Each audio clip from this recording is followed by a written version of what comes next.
What would you say if your only means of communicating with your family was a 25-word message that could take months to arrive? This was the question that faced the Hill family.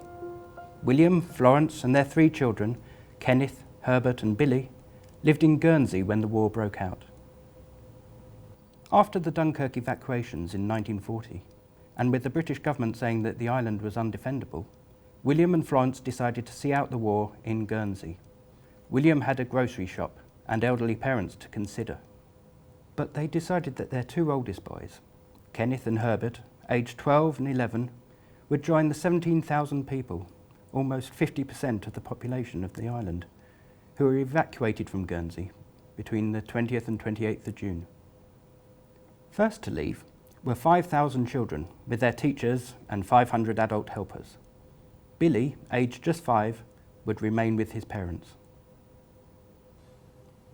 Germany's occupation of the island began on the 30th of June 1940.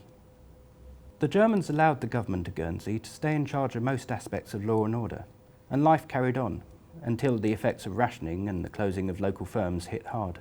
Later, radios were banned, and about 1,000 men and women from Guernsey were deported to Germany.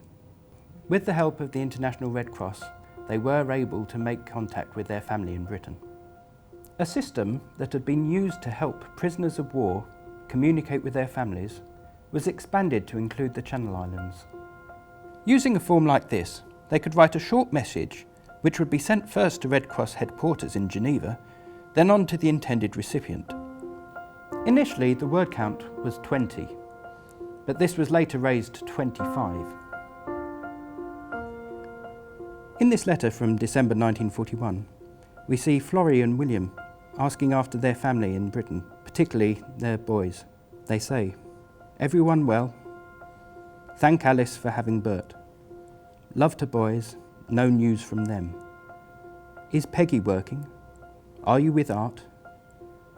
Love, Florrie, Will." Just 25 words to ask all the questions they want and to convey their love to their boys.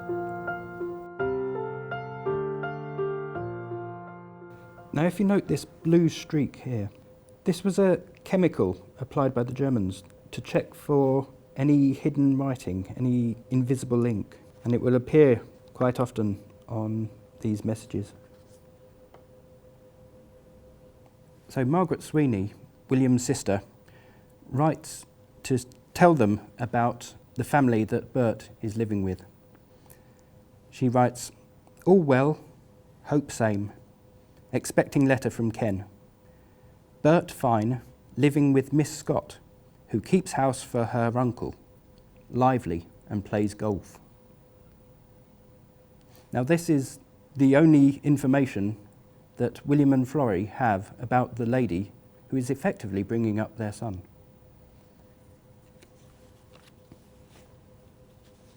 In this German Red Cross letter that comes from Guernsey, Will and Florrie are writing to their boys. They write, "Dear boys, everyone well.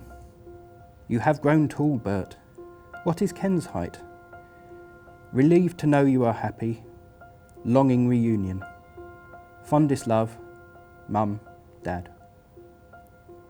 Now this is particularly sad because it is clear that the children are growing up without their parents seeing them.